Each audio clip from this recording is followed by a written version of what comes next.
Welcome to the Great Detectives of Old Time Radio. From Boise, Idaho, this is your host, Adam Graham.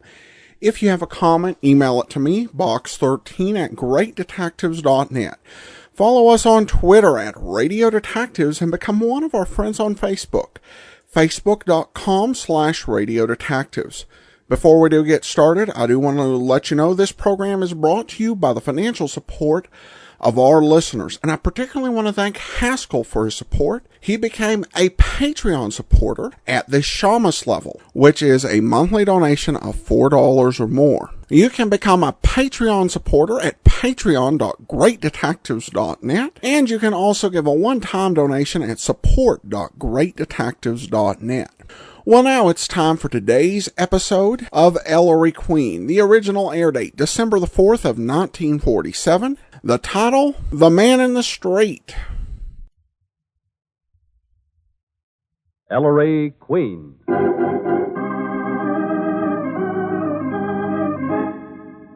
In the interest of a safer American home, a happier American community, a more united state, the American Broadcasting Company and its affiliated stations bring you Ellery Queen. I dedicate this program to the fight against crime. Not merely crimes of violence and crimes of dishonesty, but crimes of intolerance, discrimination, and bad citizenship. Crimes against America.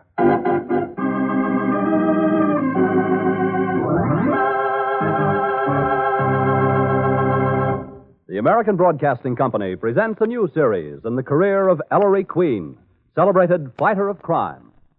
As usual, Ellery invites you to match wits with him as he relates the mystery. And before revealing the solution, he gives you a chance to solve it. Tonight, Ellery's guest armchair detective, who will represent you home armchair detectives, is the prominent radio and motion picture actor Gerald Moore. And now, here's Ellery Queen himself, your host for the next half hour. Thank you, Paul Masterson, and good evening, ladies and gentlemen. Tonight we tell you the story of a man who was surrounded by enemies. 10,000 of them. I call it The Man in the Street.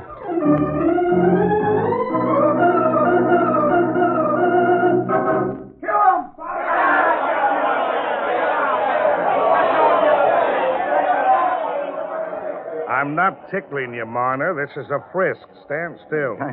I'm a little nervous, Sergeant. He's a little nervous, Inspector. It's that crowd outside. Stand still, Marner. Why don't you chase them away? Where's my brother, Joel? Why didn't Joel come home from our office tonight? Because he was smarter than you, Elias. Leaving me to face this mob alone? Fickle, ain't they? Marner, stand still. Yes, Elias. Only a few days ago, the man in the street was calling you his benefactor. You and your brother had a great idea, Elias. Build a model town, Mana City. Cheap, good housing, co-op stores, fine schools and playgrounds for the kids, a great modern hospital. Everything shared by the community. Utopia for Joe Dokes. No wonder they were giving you and your brother testimonial dinners. Oh, please. They'll try to break in here. There's only that window between... Stand still, Marner. How many people did you and Joel rope in, Elias? 10,000 from this area alone, wasn't it? 10,000 suckers. You gonna stand still? But Mana City turned out to be some rotten marshland in a Long Island swamp.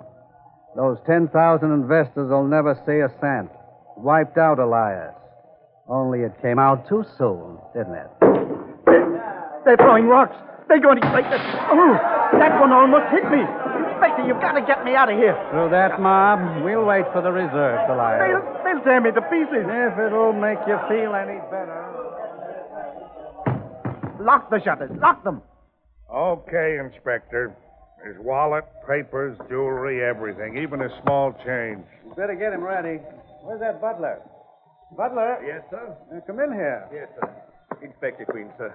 I'm just an employee. Yes, I'm sure you... Yes, you've got nothing to worry about. Get Elias Marner's hat and coat. Well, go on. Whom are you staring at? Why, Mr. Marner, you're frightened. Didn't you hear the inspector? The voice of the people. How you and your brother used to laugh at them. Suckers, you call them. And now the suckers don't make you laugh anymore, Mr. Marner. Get my hat and coat. Mr. Marner, sir. Get your own hat and coat. Take that, Mr. Marner, sir. I'll get my things myself. They're just in the hall out here. Too bad his brother smelled a rat, Feely, and took a powder before we could grab him. Look at this roll I just took off Elias, Inspector. Chicken feed. Joel's got the real poke, I'm afraid. They're really getting ugly out there. Hey, Marner, hurry up. I said, Marner, hurry up. There's the reserves. This is our chance. Marner, where are you? Marner! Marner! Inspector! Marner! Not in the hall, Feely. Hey, you, Butler. Where'd Marner go? You see him? Why, yes, sir. He went to the rear, the kitchen. Just slide. Not in the kitchen. That back door, Feely. It's open. Golly. Runs right through to the side street, Inspector. He got away, like his brother. Send out a general alarm.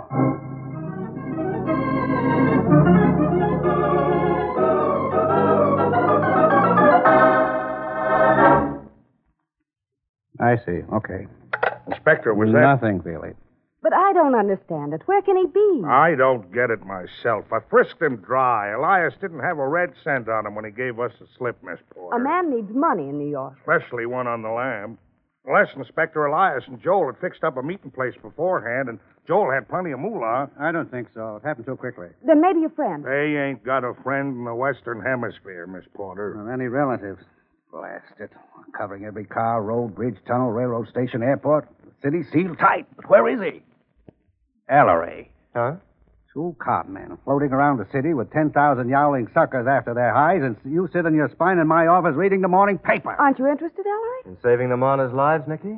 Oh, yes. Well, don't sound so sincere, Maestro. They're hardly worth the effort. No, I disagree, Sergeant.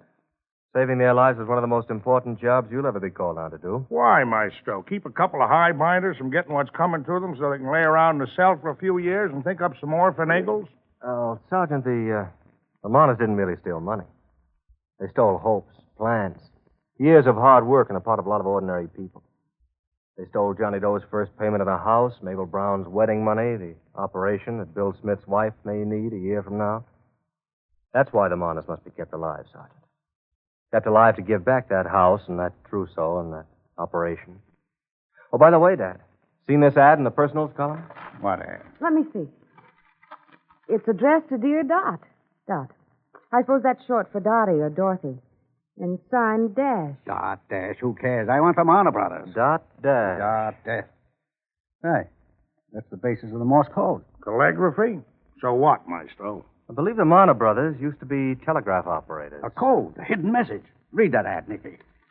Dear Dot, sorry had to run off before get-together. If P.X. Jones will engage room at Haven Hotel between 2 and 4 this afternoon, we'll contact him there to arrange export details. Dash. It's from Joel Marner to Elias. Joel must have read in the late extras last night that Elias escaped. Without a cent. Not knowing where Elias is hiding, Joel puts this ad in the paper. To get Brother Rat to come to the Haven Hotel under the alias of P.X. Jones. Where Joel will join Elias and arrange export details. For both of them. They're going to skip the country. I believe that's what Joel had in mind, Nicky. All we have to do is watch the Haven Hotel. Keep an eye on Elias when he checks in as P.X. Jones this afternoon, and wait for Joel to contact him. Cinch, Feely. Maybe not, Inspector. The Haven's like Grand Central. 1,000 rooms, crowds pouring in and out all day. Even if we spot him, Elias knows our pussies. He'd run like a rabbit. Maybe we'd lose him again. And Joel, too. Yet I don't feel like trusting this one to the boys. Our spotter has to be somebody smart. Somebody the Marners don't know. Somebody who can keep him alive long enough for us to get him safely in a cell. Ellery. Hey. What do you say, son? I would consider it a privilege.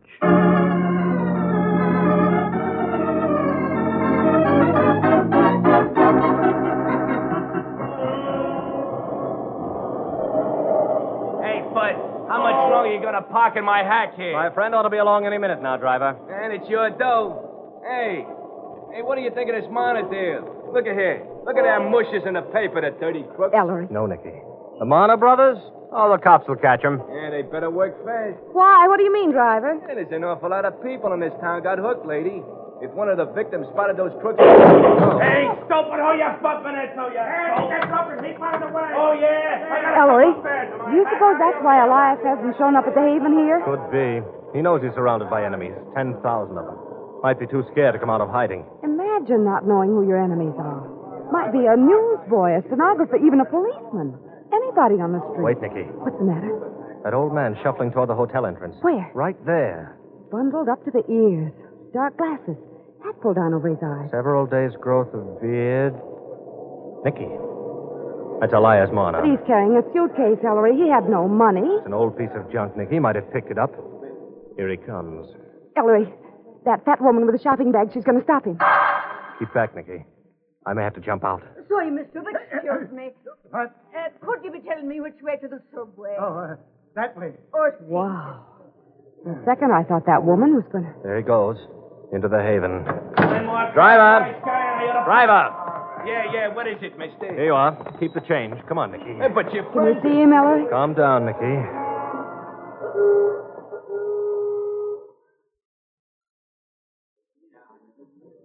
There he goes. He's heading for the desk.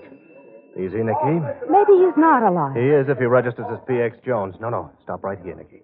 Pretend to be looking at the magazines. Yes, sir.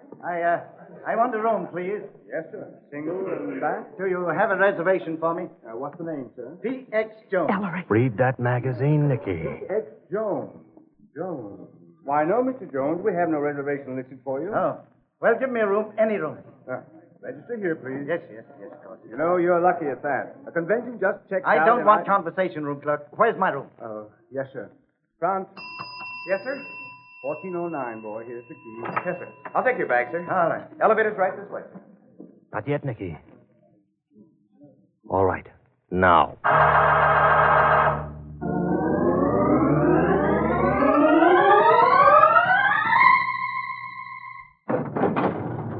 Fourteenth floor. Watch your step, please. Thank you.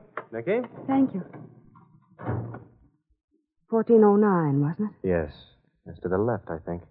Oh, there, Nicky. Bellboy just came out. Wait. Why, Ellery, he's putting his ear to the door. Here, you, boy. What do you think you're doing? Huh? Oh. Hey, you see that old crumb I just brought up to 1409? Yes? Know who I think he is? Elias Marner. Oh, he couldn't be. Of course not. Press the elevator button, will you, dear? All right. I tell you, he is. I just heard that Marner was seen heading for Mexico. Horse feathers. I tell you, that guy looks just like the newspaper photos of Elias Marner. I wouldn't spread that story around, young fellow. You might get a harmless old man into a lot of trouble. Yeah, but gosh, he sure looks like him. Going down, please. Yeah, Joe. Say, Joe, you know that old boy I just brought? Not so good, Ellery. He'll talk. Yes. Nicky, I'll watch 1409. You run over to that hotel across the street, the Universal. Dad and Veely are waiting in the lobby there. Tell them to join me up here right away.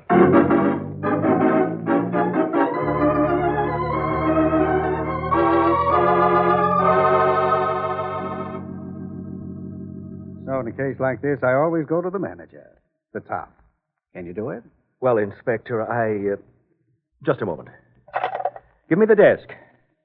Naturally, hotels aren't crazy about this sort of thing. Hello, desk. Manager speaking. Is 1407 occupied? Then how about 1411? Hold 1411 open. All right, Inspector Queen. You can watch 1409 from 1411. It's next door. Thanks a lot. There wouldn't be a communicating door between them, would there? Why, yes, it used to be a two-room suite. Couldn't be better. I want the key to 1411, manager, and also the key to the door between the two rooms. And keep this under your hat, please. Naturally, Mr. Queen. But tell me, is it true this man Jones in 1409 is Elias Marner? Huh? Marner? One of my bellboys claims he is. Nothing so exciting. I wish he were. Now, get me the keys, huh? Yes, I'll be glad to.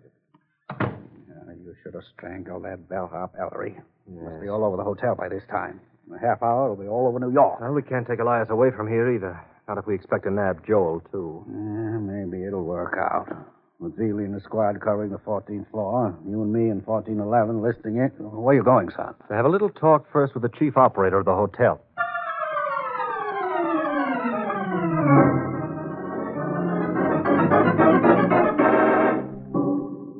You want to be notified the second there's a phone call to or from 1409. Is that it, Mr. Queen? That's it, operator. We'll be in 1411. Not you, Nicky. You'll be in... Oh, here's 1409 now.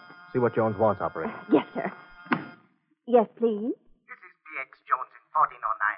Have there been any phone calls for me, operator? Phone messages are sent to your room box at the desk, Mr. Jones. But I just spoke to the desk. They said there's no message in my box. Then I'm sorry, Mr. Jones. If there'd been a call, you'd either have got it directly or found a message in your box. Oh, yes. Well, ring me here in 1409 the moment I get a call. You understand? Yes, Mr. Jones. Operator, how late are you on duty? Well, all the day shifts in the hotel are from noon to 8 p.m., Mr. Queen. Then I'm leaving Miss Porter here with you. Doing what? Yes, Nicky. You can operate a switchboard, and this young lady can arrange to leave you in charge when she goes off duty tonight. The fewer who know about this, the better. Now, remember, operator, I'm relying on you to keep this Jones business absolutely hush-hush. Oh, I won't tell anybody, Mr. Queen. I realize that Mr. Marner... I mean Mr. Jones mustn't know he's being watched. Oh, pardon me. Hotel Haven, good afternoon. Ellery, she's heard the rumor, too. Will you keep her from shooting off her mouth, Nicky? I'll be in 1411 with Dad.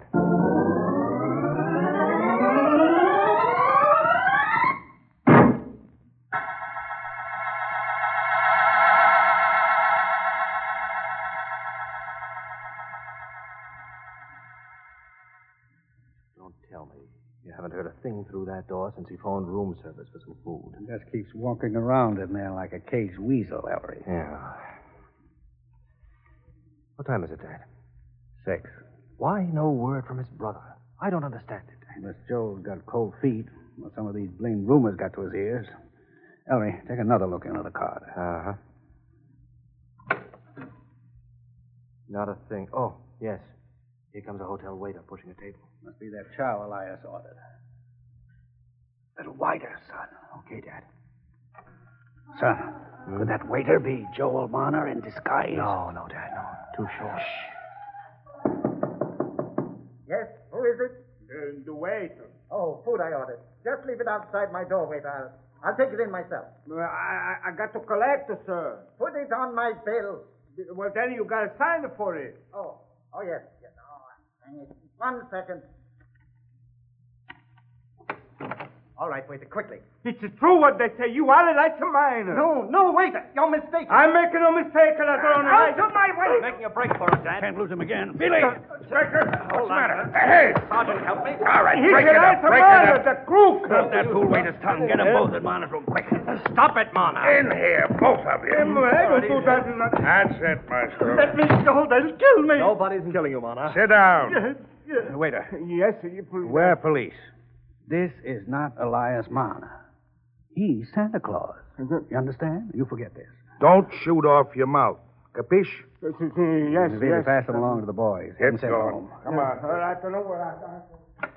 Well, Marner, now that the cat's out of the bag, we may as well keep you company here till your brother shows up. Yes. Only don't leave me. You don't know what it's been like. Man can face anything when he knows who's after him, but me, there are thousands after me.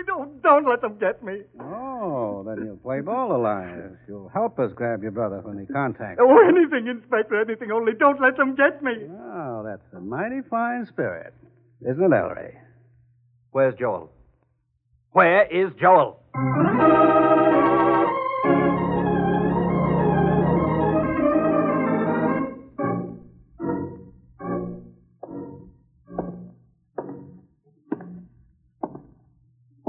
Stop it, Ellery. It makes me tired just to look at you. What time is it now, Dad? 10 minutes to 9. Wait a while longer. You're not going to leave me. It would just about serve you right, Elias. Why doesn't Joel call? Why doesn't he The phone in 1411. Nicky from the switchboard.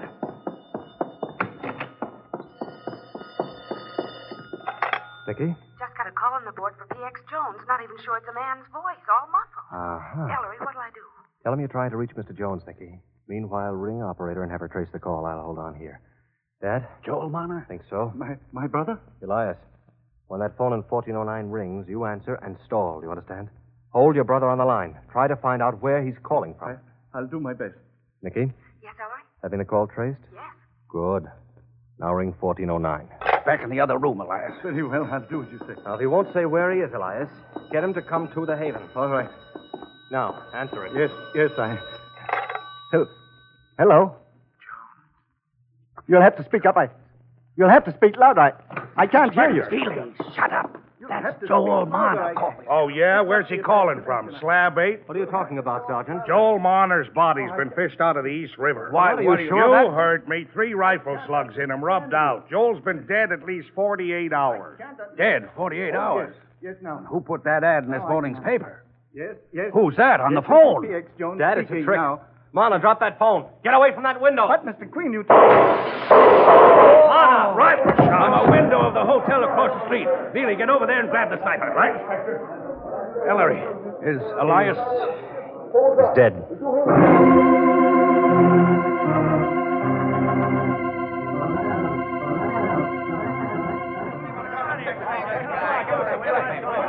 No!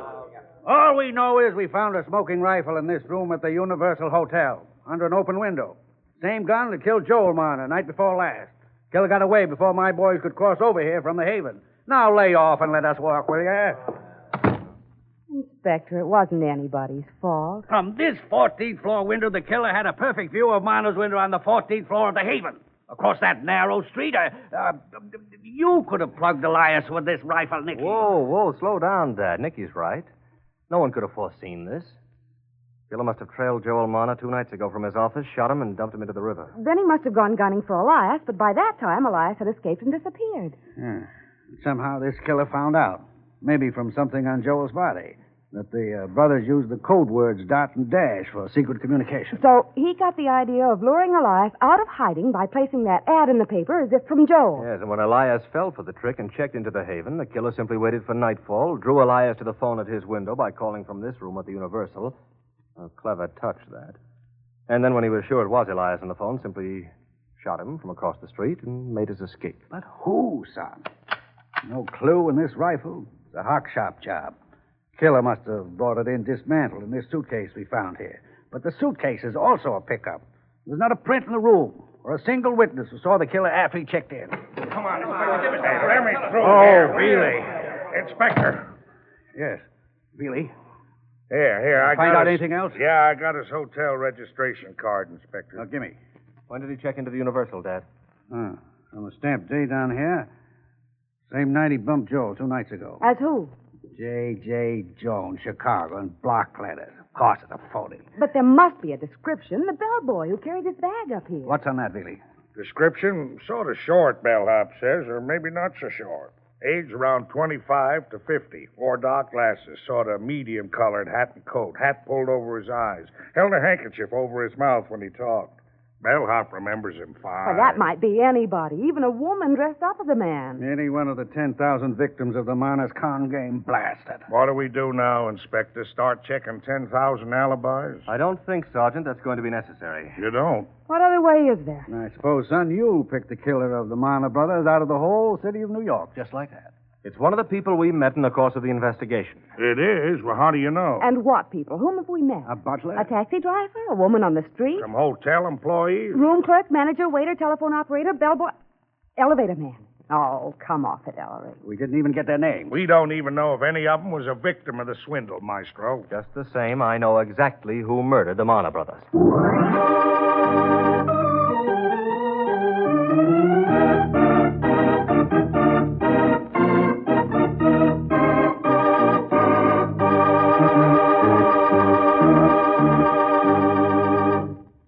And there, ladies and gentlemen, you have the mystery. Now, suppose you home armchair detectives and our guest in the studio compare solutions. Nicky, will you do the honors? Gladly, Ellery. Our guest tonight is Mr. Gerald Moore, the prominent wolf. Nicky, is that nice? No, but it's true, Ellery. Mr. Moore plays the title role of the lone wolf in the Columbia Picture Series of the same name. Thanks for the explanation, Nicky. I'd hate to have anybody get the wrong idea. Well, I know radio microphones are no new experience to you, Jerry. You also play the part of Bill Lance in The Adventures of Bill Lance over ABC every Sunday, don't you? Yeah, that's right, Ellery. We do our share of tracking down criminals, too. Good. Now, suppose you draw upon your experience as a clue chaser Uh-oh. and, well, it has to be done, and expose the killer in tonight's mystery. Tell me now who killed the Marner brothers. Well, your solution was incomplete. You see, I'm alibying myself in advance. Oh, I see. But, my solution has not yet been offered. So... No, that's what I mean. I have 2 favorite suspects. Tell me quickly now. Yeah, I have the butler and the bellhop. All right. Thank you very much, Mr. Moore. You'll find out in just a moment if your solution is the correct one. Now, here is Paul Masterson. Save wheat, save meat, save the peace. This, in simple terms, is the slogan adopted for the World Food Emergency Campaign. We little realize here in America the rather grave food crisis in the majority of countries throughout the world. A world food crisis that could easily precipitate another major conflict among nations, because the seeds of discontent are forerunners of intolerance among nations and are greatly influenced by hunger and malnutrition. A healthy, properly educated nation breeds healthy, intelligent minds, minds that work in unison for a better understanding of world problems and world peace. Each individual in this great country of ours is an integral part of the whole scheme of things. Your responsibility now may avert an irresponsible act in the future. Your part as an individual may seem small and inadequate compared to the greatness of the task ahead of us. But it is to you, Mr. and Mrs. America, that a world struggling in the agonies of hunger and despair looks for hope. Think over this slogan: save wheat, save meat, save the peace. And you'll begin to realize the pressing need for food conservation at home, a conservation that will help make world security a reality today.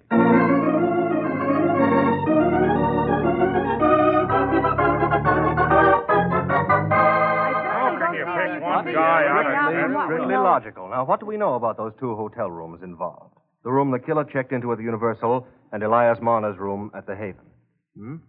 Well, we know that both rooms are on the 14th floor of their respective hotels, that their windows face each other across a narrow street. In fact, that the killer's room commands a perfect view of Elias' room, as you yourself pointed out, Dad. Yeah? Now, could that have been chance? Accident? No, hardly. Obviously, the ideal relation of these two hotel rooms to each other was a planned element of the killer's plot.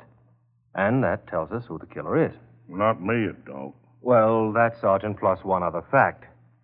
Which room was hired first? The killer's or Elias Marner's?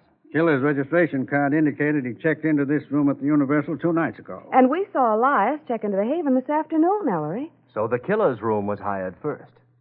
But if the killer checked into this room 2 nights before Marner checked into the one across the street, how could he know in advance that Marner was going to draw a room at the Haven on the corresponding floor?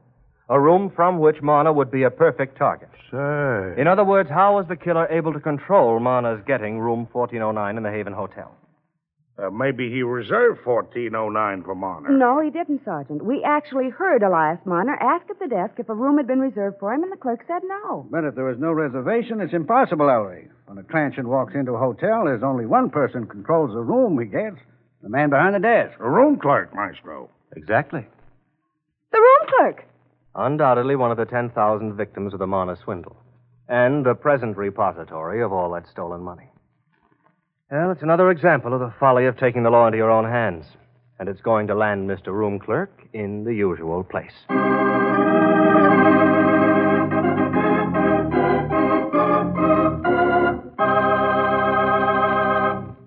And there, ladies and gentlemen, you have the solution to our mystery. Thank you again, Mr. Gerald Moore, for occupying our guest detective's armchair this evening. And as mementos of the occasion, I have for you a copy of my latest mystery anthology, The Queen's Awards, 1947, and a subscription to Ellery Queen's Mystery Magazine. Ellery, don't go away. Huh? Oh, Paul, what's the matter? I don't want to put you on the spot, fella, and maybe it's none of my business, but how long has that yum-yum girl, Nicky Porter, been your secretary? Nicky? Oh, quite a while, Paul. Why? Maybe it's news to you, Ellery, but I'm told your friends out there are sort of worried. Worried about what? About what gives with you and Nicky, son. You two don't seem to be getting anywhere. Oh. Oh, Nicky. Yes, Ellery? As a special favor to Paul, Nicky, would you announce the title of next week's case? Oh, yes. Next week, ladies and gentlemen, Ellery Queen presents the case of Nicky Porter, Bride.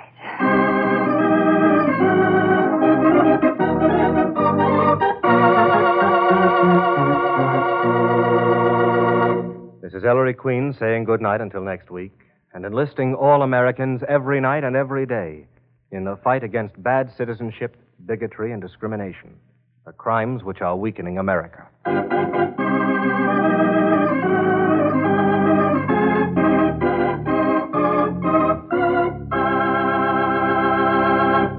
All names used on this program were fictitious and do not refer to real people, either living or dead. Among the members of tonight's cast were Larry Dobkin, Virginia Gregg, Alan Reed, Herb Butterfield, Ruth Parrott, Jack Lewis, Charlie Seal, Peter Leeds, Paul Freese, and Jay Novello. Music was by Rex Corey, direction by Dick Woolen.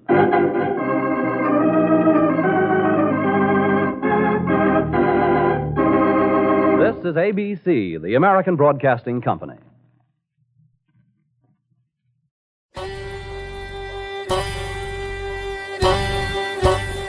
This is Andrew Rhines with OTRWesterns.com, where we stream live old-time radio westerns 24 hours a day, 7 days a week, with a special twist. You select the tracks that get to be played. We've got 1,000 different episodes from shows like Gunsmoke, Tales of the Texas Rangers, Escape, Gene Autry, and many more. Come check us out at OTRWesterns.com/live. Again, that's OTRWesterns.com/live. You're listening to The Great Detectives of Old Time Radio with Adam Graham, and now let's get back into the show. Welcome back. Well, there have been few murderers given less characterization than Mr. Room Clerk.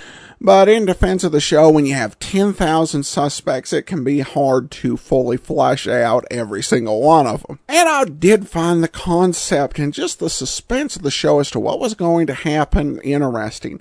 And I do find this whole format of the ABC version very intriguing, because we're not getting to find out even the exact crime that we're going to solve at the beginning.